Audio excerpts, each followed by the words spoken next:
لاغری اما شکم داری؟ توی این ویدیو هم دلایلش رو بهت میگم، هم روش آب کردنشو. بزن بریم. سلام به همگی، خوش اومدین به کانال من مهتابم، مربی بدنسازی و تغذیه از ایسای امریکا و امروز برای پاسخ به این سوال که چرا افراد لاغر شکم دارن و اینکه راهکار برای اینکه چطور بتونن اونو آب کنن اومدم خدمتتون. یه چیزی که خیلی عجیب میتونه باشه واسه افراد اینه که چطوره که افرادی که لاغر هستن همه بدنشون لاغر، یه تیکه قلمبه شکم میزنه بیرون و شکم دارن. این موضوع خیلی رایجه، برعکس اون چیزی که شاید انتظار داشته باشیم که افراد لاغر همه کل بدنشون لاغر اندام باشه. این موضوع خیلی رایجه، اما توی این ویدیو من میخوام هم دلایلش رو براتون بگم که موقع بدونیم مثلا از کجا ریشش از کجا میاد، چرا اینطوریه، و همین که چیکار بکنیم که بتونیم اون چربی رو آب بکنیم و یک بدن رو فرم و قشنگی داشته باشیم بدون شکم. خب بریم اول از همه این چراییش رو بگیریم و راجع به این صحبت بکنیم که چرا افراد لاغر شکم دارن. یکی از مواردی که خیلی اثرگذاره توی داشتن شکم توی قسمت، یعنی داشتن چربی توی قسمت شکم، ژنتیکه. یعنی که ژنتیک ما تعیین میکنه که چطوری چربی توی بدن ما توزیع بشه و توی کدوم نقاط بتونه جمع بشه و توی افراد لاغر معمولاً به سمت شکم روانه میشه دیگه. خلاصه ژنتیک میاد میگه که برید اون سمت، یعنی این موضوع رو افراد لاغر معمولاً دارن.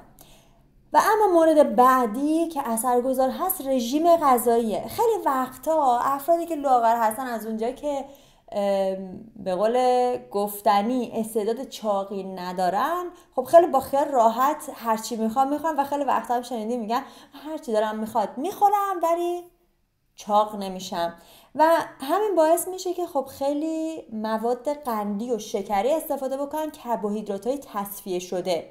و همین موضوع، این داشتن یه دایتی که یه رژیمی که غالب باشه از شکر و مواد قندی و کربوهیدرات تصفیه نشده، موجب این میشه که ما چربی شکمی داشته باشیم و تجمع چربی به اون سمت بره.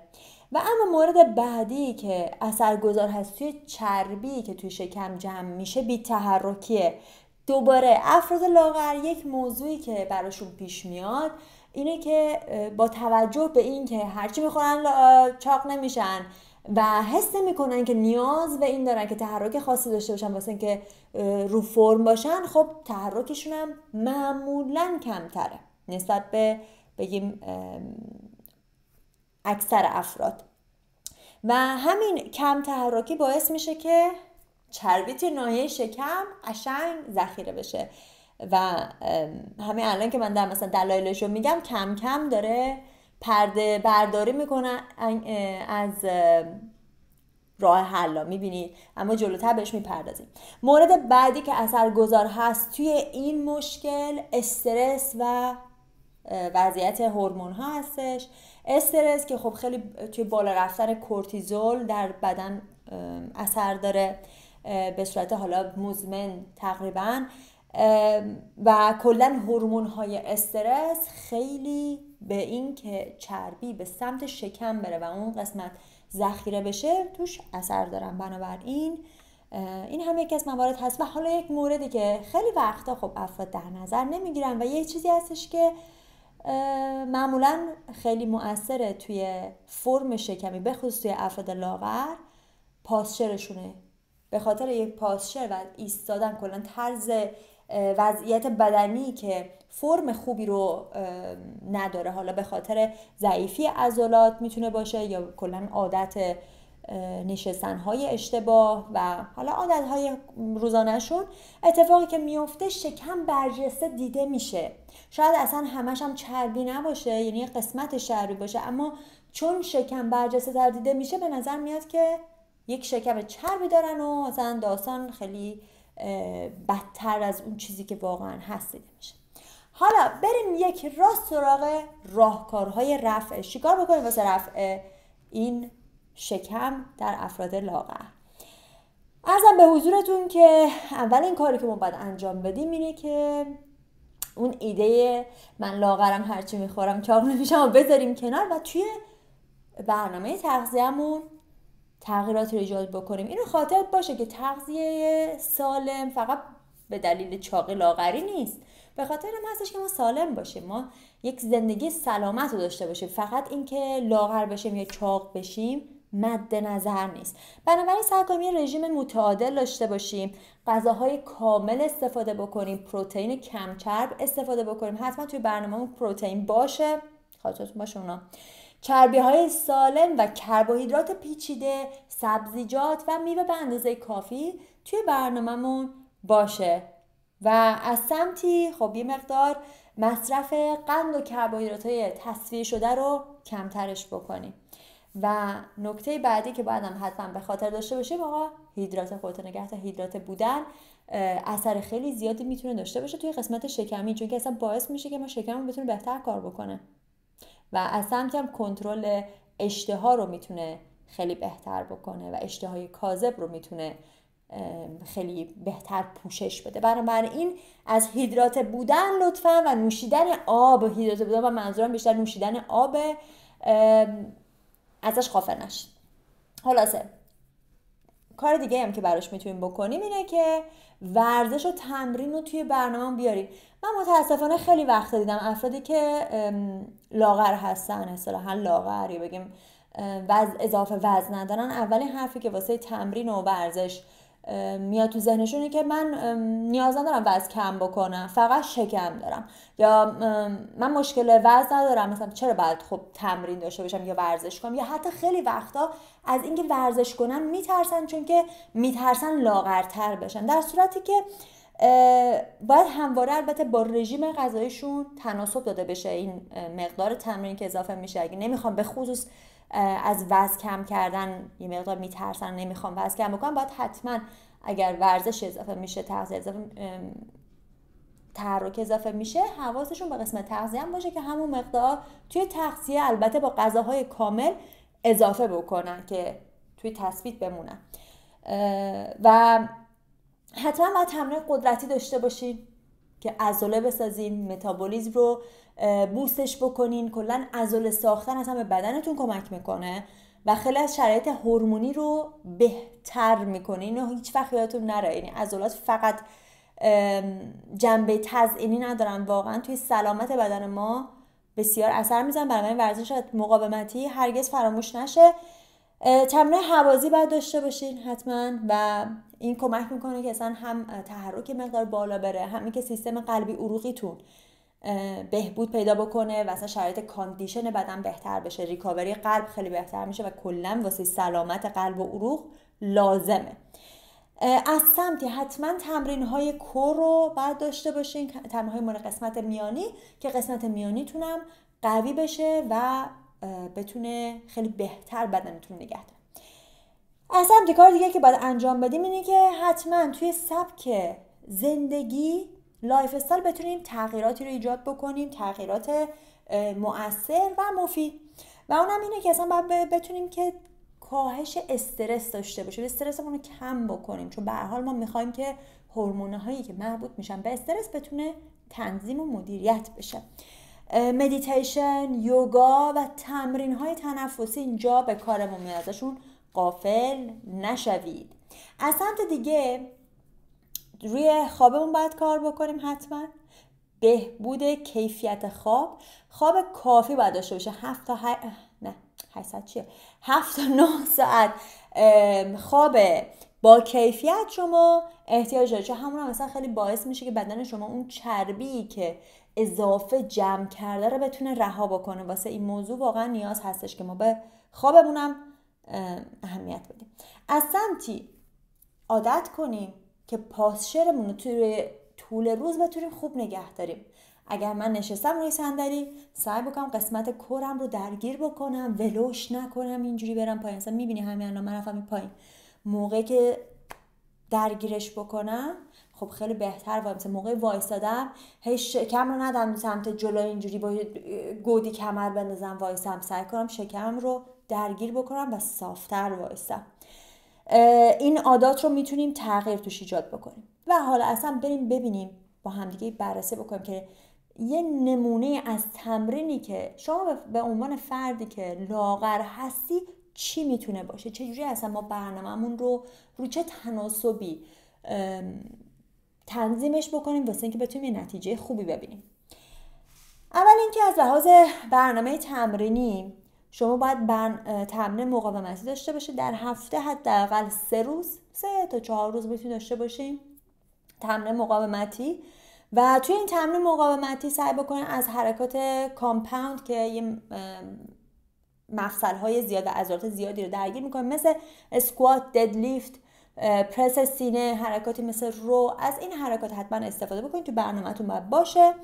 و حالا میتونه یه سری این حرکات با دمبل باشه، با وزنه آزاد باشه، میتونه با باربل باشه، میتونه روی دستگاه ها باشه.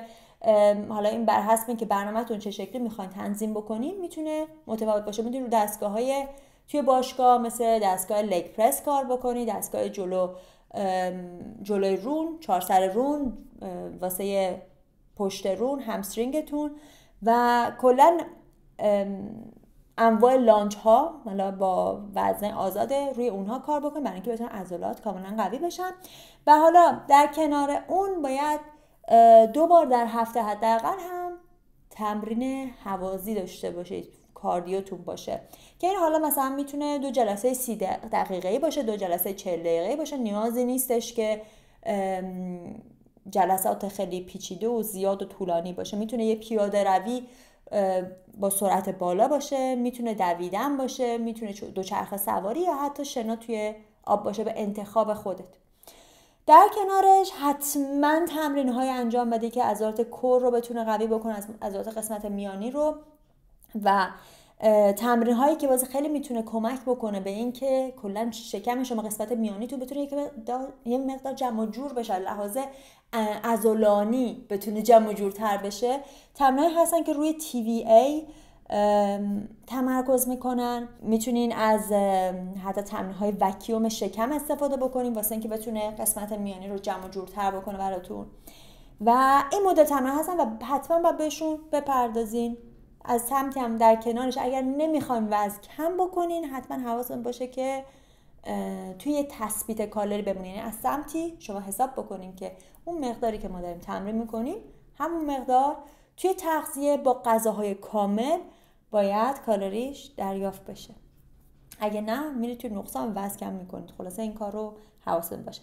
از سمتی حالا برای این که شما بتونید انگیزه رو توی این مسیر حفظ بکنید، چون چیزی که مهم هست اینه که در نهایت ما بتونیم توی مدت زیادی یا اصلا بگیم یه جور لایف استایلش کنیم دیگه، همیشه اینطوری بتونیم باشیم. حالا چیکار بکنیم واسه بتونیم مثلا انگیزمون بمونه؟ اول اینکه از همون اول موقعی دارین شروع می‌کنی اهداف واقعی و دستیافتنی طراحی بکنید. واسه خود یه چیز عجیب غریبش نکنید. و بعد اگه یه هدف بزرگتر دارید، مثلا ساختن یک بدن با یک فرم، قدم به قدم براش پله پله قدم‌های کوچیک‌تر رو طراحی بکنید، هدف‌های کوچیک‌تر طراحی بکنید که یکی یکی به اون هدف‌های کوچیک‌تر که داری میرسی یه تیکی زده بشه و یه انگیزه برات بشه که اوکی من این مقطع رو تونستم رد بکنم واسه رسیدن به اون هدفی که بالاتر هست. از سمتی سعی کن پیشرفتاتو حتما ثبت بکنی و دنبالشون بکنی. روی وزن است، اندازه گرفتنه، عکس رو حتما هیچ وقت ازش غافل نشیم. موقعی که ما میخوایم شروع بکنیم هیچ وقت نندازیم پشت گوش، از رو به رو، از کنار به دست بالا، از کنار به دست پایین عکس بگیر، ببینی پاسچرت چجوری داره تغییر میکنه. از پشت عکس حالت عمود از خودت بگیری، نه از پایین به سمت بالا، چون یه جوری تناسب عکس به هم میریزه موقع این کار میکنه. از رو به رو قشنگ عکس بگیرید و ببینید چیکار داره میکنه. هر 4 هفته یه بار عکس جدید بذارین کنار هم، ببینید چه تغییراتی داره بدن ایجاد میشه. از سمتی سعی بکنید توی کامیونیتی های فیتنس عضو باشید، پای تمرینی پیدا بکنیم واسه اینکه بچسبیم به تمرین ها و بتونیم ادامه بدیم. ما تو مجموعه بهترشیم این کامیونیتی رو داریم که واقعا ارزشمنده این عضو این کامیونیتی بودن و تعلق داشتن بهش، چون کمک میکنه که اون انگیزه نگه داشته بشه. هر جایی که کم بیاری میری توی گروه میگی من نمیخوام تمرین چون حوصله تمرین ندارم، یکی پوشت میکنه اونجا، چون که این باعث انگیزه میشه، میگه بریم با هم دیگه بریم، مثلا من میرم تو هم بریم با هم عکس بزنیم ببینیم رفتیم. اینا خیلی کمک میکنه واسه اینکه بتونین اون انگیزه رو توی بلند مدت نگه دارین و همینجوری توش جلو بره. از سمتی هم توی تمرین‌ها تنوع ایجاد کن. برای مثلا هوازی نیاز نیست حتما مثلا فقط دوچرخه سوار باشه، میتونی متنوع باشه، میتونی دوچرخه بری، میتونی الیپتیکال بری، میتونی شنا بری، جاهای مختلف مثلا کوهنوردی، میتونی اینها رو پخش بکنی توی اون چیزی که بهش علاقه داری و بعد هی تغییر توش ایجاد بکنی که بتونی در بلند مدت نگهش داری. حالا اگه هم دوست داشته باشه از این تنوع نداشته باشم اوکی. و در نهایت این رو هیچ وقت یادت نره که افراد لاغر هم بدنشون همونقدر رسیدگی نیاز داره که بقیه افراد. اگر فقط اون اضافه وزن روی ترازو رو نداریم، به این معنی نیستش که بدن ما نیاز نداره که بهش رسیدگی بکنیم، عضلاتش نیاز ندارن که بهش رسیدگی بشه، یا تغذیه‌مون نیازی نیستش که خیلی بهش نگاه بشه چون ما چاق نمیشیم. مهمه که بتونیم به بدنمون برسیم توی هر وزنی که هستیم. یه جورایی حتی برمیگرده انگار به یه احترامی که میتونیم به خودمون داشته باشیم که بهش رسیدگی بکنیم، به بدنمون. برای سلامتیمون مهمه و به سلامتیمون اهمیت بدیم. بکنید دیگه این کار، ببین دیگه چند بار میگم. و سمتی صبر داشته باش توی مسیر. هیچ چیزی یک روزه 2 روزه انجام نمیشه. اون عکسایی که شما میبینید خیلی وقتا در 1 ماه این شد و اون شد، خیلیشون میتونه الکی باشه، خیلیشون فشار زیادی روی فرد گذاشتن و در کل میتونه چیز سالمی نباشه. بنابراین اون ایده رو بذار کنار، صبر داشته باش و تداوم داشته باش توی مسیر. سعی کن پیش بری و با استمرار بتونی به اون چیزی که مد نظرت هست برسی. اگر سوالی هر موضوعی هستش برای من توی کامنت بذارین که پاسخگو باشم. اگر تجربه‌ای داشتین توی این زمینه یا تجربه‌ای دارید یا چیزی هستش که بخواین با اشتراک بذارین با من و با بقیه، حتما این کارو بکنین، توی کامنت بذارین. و اگر هم تا الان پیج اینستاگرام من رو دنبال نمی کنید، پیج من رو توی اینستاگرام دنبال کنید، با همین اسم میتونید پیداش بکنید، مهتاب_NMVR. و اونجا هم من معمولا پستای زیادی میذارم و توی استوریا خیلی وقتا لایف استایل خودم رو باتون به اشتراک میذارم و بیشترم اونجا خیلی میخندیم. اگه دوست داشتین بیاین اونجا. خلاصه اینجوری ما چند برو ماهتون تا جلسه بعدی. اگه هم که از اینستاگرام اومدی خوش اومدی.